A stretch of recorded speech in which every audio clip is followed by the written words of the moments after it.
ಹರೇ ಕೃಷ್ಣ. ನಾನು ನಿಮ್ಮ ಪ್ರೀತಿಯ ಮಂಜುಶ್ರೀ ಸನಾತನ ಸಾರಥಿ ಯೂಟ್ಯೂಬ್ ಚಾನಲ್ಗೆ ಎಲ್ಲರಿಗೂ ಕೂಡ ಆಧಾರದ ಸ್ವಾಗತ. ತುಂಬಾ ಜನ ಸಪೋರ್ಟ್ ಮಾಡ್ತಿದ್ದೀರಾ, ಇದೇ ರೀತಿಯಾಗಿ ಸಪೋರ್ಟ್ ಮಾಡಿ ಅಂತ ಹೇಳ್ತಾ ಭಗವದ್ಗೀತೆ ಒಂದು ಅಧ್ಯಾಯ 3 ಶ್ಲೋಕ 24 ಮತ್ತೆ 25ರಲ್ಲಿದ್ದೇನೆ. ಬನ್ನಿ ಹಾಗಿದ್ರೆ ಶ್ಲೋಕದ ಅರ್ಥವನ್ನು ತಿಳಿದುಕೊಳ್ಳೋಣ.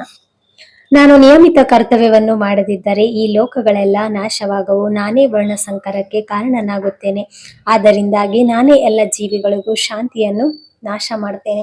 ಶ್ರೀಕೃಷ್ಣರು ಒಂದು ಅರ್ಜುನರಿಗೆ ವಿವರಿಸ್ತಿದ್ದಾರೆ ಅಂತ ಹೇಳಿದ್ರೆ, ಲೋಕದ ಒಡೆಯ ನಾನಾದ್ರೆ ಕೂಡ ನಾ ಯಾವ ರೀತಿಯಾಗಿ ಒಬ್ಬ ಮನುಷ್ಯ ಜೀವಿಸ್ತಾನೆ ಅದೇ ರೀತಿಯಾಗಿ ನನ್ನ ಕರ್ತವ್ಯಗಳನ್ನು ನಾನು ಪಾಲಿಸ್ತಾ ಇದ್ದೇನೆ ಅಂತ ಹೇಳಿ ಶ್ರೀಕೃಷ್ಣರ ಒಂದು ತಮ್ಮ ಬಗ್ಗೆ ಒಂದು ವಿವರಣೆಯನ್ನು ಅರ್ಜುನರಿಗೆ ಕೊಡುತ್ತಿದ್ದಾರೆ.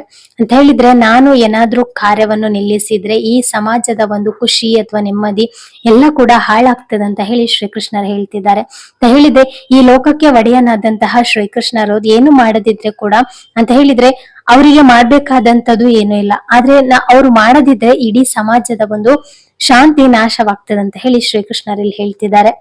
ಇವಾಗ ನೋಡಿ, ನಮ್ಮ ಮನೆಯಲ್ಲಿ ಈಗ ಒಬ್ರು ತಂದೆ ಒಂದು ಕುಟುಂಬಕ್ಕೆ ತುಂಬಾ ಅಗತ್ಯವಾಗಿ ಬೇಕಾಗಿರ್ತದೆ ಅಂತ ಹೇಳಿದ್ರೆ, ತಾಯಿ ಮನೆಯಲ್ಲಿ ಕೆಲಸ ಮಾಡಿದ್ರೆ ಅಥವಾ ಮಕ್ಕಳನ್ನು ನೋಡಿಕೊಂಡ್ರೆ, ತಂದೆ ಹೊರಗೆ ಹೋಗಿ ದುಡಿದು ಅಥವಾ ಒಂದು ದಿನದ ಒಂದು ಜೀವನ ನಡೆಸ್ಬೇಕಂತ ಹೇಳಿದ್ರೆ ಹಣ ಮುಖ್ಯವಾಗಿ ಬೇಕಾಗಿರ್ತದೆ. ಅದಕ್ಕೆ ನಮಗೆ ಬೇಕಾದಂತಹ ಸಾಮಗ್ರಿಗಳು ತರ್ಲಿಕ್ಕೆ ಆಗಿರ್ಬೋದು. ತಂದೆ ದುಡಿಲಿಕ್ಕೆ ಹೋಗದಿದ್ರೆ ಆ ಮನೆನೇ ಮುಂದೆ ಹೋಗಲ್ಲ.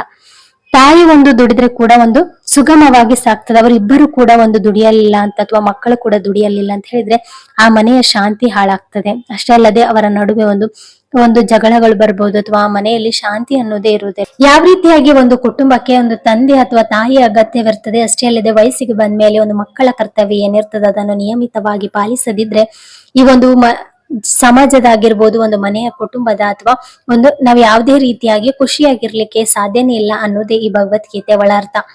ಶ್ರೀಕೃಷ್ಣರು ಒಂದು ಸಣ್ಣ ವಯಸ್ಸಿನಲ್ಲೇ ಇಡೀ ಒಂದು ಬೆಟ್ಟವನ್ನೇ ಎತ್ತಿದಂತವ್ರು ಅಂತ ಹೇಳಿದ್ರೆ, ಶ್ರೀಕೃಷ್ಣರು ಒಂದು ತುಂಬಾ ಅಂದ್ರೆ ಅವರ ಬಾಯಲ್ಲೇ ನಾವು ನೋಡ್ಬೋದು ಇಡೀ ಜಗತ್ತೇ ಇದೆ ಅಂತ ಹೇಳಿದ್ರೆ ಅವರಲ್ಲೇ ಎಲ್ಲ ಕೂಡ ಇದ್ರೆ ಕೂಡ ಅವರು ತಮ್ಮ ಕರ್ತವ್ಯಗಳು ಒಂದು ಗೃಹಸ್ಥನಾಗಿ ಮಗನಾಗಿ ಏನ್ ಕಾರ್ಯ ಮಾಡ್ಬೇಕು ಅದನ್ನು ಅವ್ರು ಮಾಡಿದ್ದಾರೆ.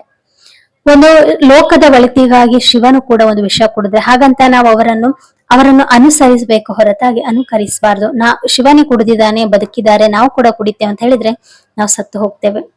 ಹಾಗಾಗಿ ಹುಸಿ ಭಕ್ತರಿದ್ದಾರೆ ಅಂತ ಹೇಳಿದ್ರೆ ಶಿವನ ಭಕ್ತರಾಗಿರ್ಬೋದು, ಕೃಷ್ಣನ ಭಕ್ತ. ನಾವು ತುಂಬಾ ನಮ್ಮ ಹಿಂದೂ ಧರ್ಮದಲ್ಲಿ ಕೋಟ್ಯಾಂತರ ದೇವರುಗಳಿದ್ದಾರೆ.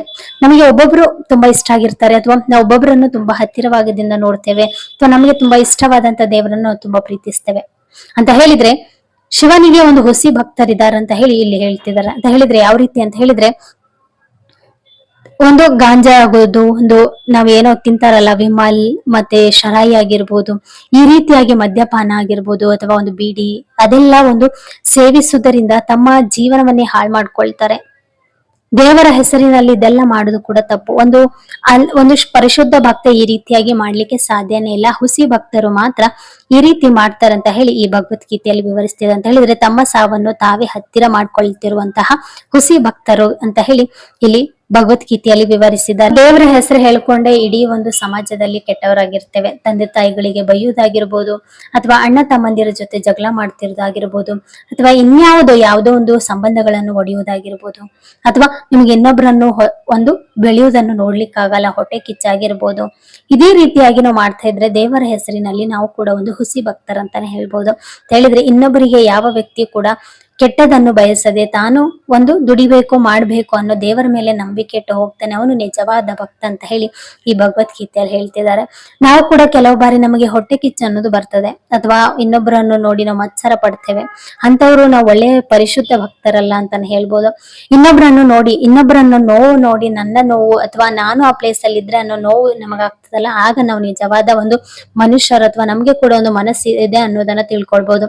ಇನ್ನೊಬ್ಬರನ್ನು ನೋವನ್ನು ನಮ್ಮ ನೋವು ಅಂತ ಹೇಳಿ ನಾವು ಯಾವಾಗ ಅದನ್ನು ನಾವು ತಗೊಳ್ತೇವೆ ಅದು ನಿಜವಾದ ಭಕ್ತಿ. ಒಂದು ಭಜನೆ ಕೂಡ ಇದೆ, ಅದು ತುಂಬಾ ಒಂದು ಪ್ರಸಿದ್ಧಿಯಾಗಿದೆ, ಎಲ್ಲರೂ ಕೂಡ ಕೇಳಿರ್ತೇವೆ. ಪಾಪಿ ಬಲ್ಲನೇ ಪರರ ಸುಖ ದುಃಖವ ಅಂತ ಹೇಳಿದ್ರೆ, ಪಾಪಿ ಯಾವತ್ತೂ ಕೂಡ ಇನ್ನೊಬ್ಬರ ಸುಖ ದುಃಖಗಳನ್ನು ಅವನಿಗೆ ಕಾಣ್ಲಿಕ್ಕೆ ಸಾಧ್ಯವಿಲ್ಲ. ಯಾಕಂತ ಹೇಳಿದ್ರೆ ಅವನು ಬರೀ ತನ್ನ ಒಂದು ಹಿತಕ್ಕಾಗಿ ಮಾತ್ರ ಅವನು ಕೆಲಸ ಮಾಡ್ತಿರ್ತಾನೆ. ಇನ್ನೊಬ್ಬರ ಒಂದು ಸುಖ ಆಗಿರ್ಬೋದು ದುಃಖ ಆಗಿರ್ಬೋದು ಅವನಿಗೆ ಬಲ್ಲವನ ಅಂತ ಹೇಳಿದ್ರೆ ಅವನು ಗೊತ್ತೇ ಇರುವುದಿಲ್ಲ ಅನ್ನೋದನ್ನೇ ಆ ಒಂದು ಭಜನೆ ಅಂತ ಹೇಳಿರ್ಬೋದು. ಇದೇ ರೀತಿಯಾಗಿ ನಮ್ಮದ್ರಲ್ಲಿ ಏನು ಹಿಂದೂ ಸಂಪ್ರದಾಯದಲ್ಲಿ ಇದೆ ಅದೆಲ್ಲ ಕೂಡ ಇದೆ. ಎಷ್ಟೋ ವರ್ಷಗಳ ಹಿಂದೆ ಈ ಭಗವದ್ಗೀತೆ ಬರ್ದಿದಾರೆ ಅಂತ ಹೇಳಿದ್ರೆ ಕಲಿಯುಗದಲ್ಲಿ ಇದಾಗ್ತದೆ ಅಂತ ಹೇಳಿ ಈ ಒಂದು ಗೊತ್ತಿರ್ತದೆ. ಅದೇ ಕಾರಣಕ್ಕಾಗಿ ಈ ಭಗವದ್ಗೀತೆಯಲ್ಲಿ ಕೂಡ ವಿವರಿಸಿದ್ದಾರೆ. ಈ ಒಂದು ಶ್ಲೋಕದಲ್ಲಿ ನಾವು ಏನನ್ನು ಕಲಿತೇವೆ ಅಂತ ಹೇಳಿದ್ರೆ ದೇವರನ್ನು ನಾವು ಅನುಸರಿಸಬೇಕು, ಹೊರತಾಗಿ ನಾವು ಅವರನ್ನು ಅನುಕರಿಸಬಾರದು ಅನ್ನೋದೇ ಈ ಒಂದು ಭಗವದ್ಗೀತೆಯ ಒಂದು ಈ ಶ್ಲೋಕದ ಒಂದು ಒಳ ಅರ್ಥ ಅಂತಾನೆ ಹೇಳ್ಬೋದು. ನಾವು ಹುಸಿ ಭಕ್ತರಾಗದೆ ನಾವು ಒಂದು ಪರಿಶುದ್ಧ ಭಕ್ತರಾಗುವ ಅಂತ ಹೇಳ್ತಾ, ಇನ್ನು ಮುಂದೆ ಆದ್ರೂ ನಾವು ಜೀವನದಲ್ಲಿ ಬದಲಾವಣೆ ತಂದು ಕೊಡುವ ಅಂತ ಹೇಳ್ತಾ, ಅಥವಾ ಇರುವಷ್ಟು ದಿವಸ ಇನ್ನೊಬ್ಬರಿಗೆ ನಾವು ಒಳ್ಳೇದ್ ಮಾಡದೇ ಇದ್ರೆ ಕೂಡ ಕೆಟ್ಟದನ್ನು ಮಾಡುವುದು ಬೇಡ ಅಂತ ಹೇಳ್ತಾ, ಈ ಶ್ಲೋಕ ಇಷ್ಟ ಆದ್ರೆ ದಯವಿಟ್ಟು ನಿಮ್ಮ ಫ್ಯಾಮಿಲಿ ಫ್ರೆಂಡ್ಸ್ ಎಲ್ಲರಿಗೂ ಕೂಡ ಶೇರ್ ಮಾಡಿ. ಹಾಗೆ ನಿಮ್ಗೆ ಇಷ್ಟ ಆದ್ರೆ ಲೈಕ್ ಮಾಡಿ. ಹಾಗೆ ಮುಂದಿನ ಹೊಸ ಒಂದು ಭಗವದ್ಗೀತೆ ಶ್ಲೋಕಗಳಿಗೆ ಅಥವಾ ಒಂದು ಹೊಸ ಹೊಸ ಸುದ್ದಿಗಳಿಗಾಗಿ ನಮ್ಮ ಚಾನೆಲ್ ಫಾಲೋ ಮಾಡ್ಕೊಳ್ಳಿ. ಹಾಗೆ ಲೈಕ್ ಕಮೆಂಟ್ ಮಾಡಿ ಅಂತ ಹೇಳ್ತಾ ಮುಂದಿನ ಶ್ಲೋಕದೊಂದಿಗೆ ಸಿಗ್ತೇನೆ. ಜೈ ಶ್ರೀರಾಮ್.